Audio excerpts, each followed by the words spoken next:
Nandiyan pala kayo. Nako. Ito yung inaantay nyo, no? Well, una sa lahat, si Doy TV Sports po magpapasalamat muna at si Dendega YouTube channel.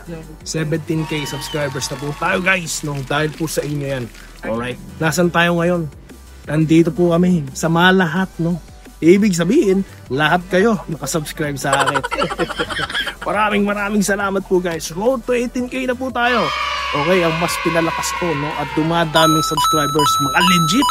Alright, so maraming salamat po guys, no? Okay, so ano pang inaantay nyo? Like and subscribe na po kayo. Alright, so muli, maraming salamat sa inyo lahat at magkita-kita po tayo sa susunod na video content. Dito lamang po ha, sa ating channel, sa mas pinalakas na Dendega at Doy TV Sports League. Maraming salamat po ha. So, ano,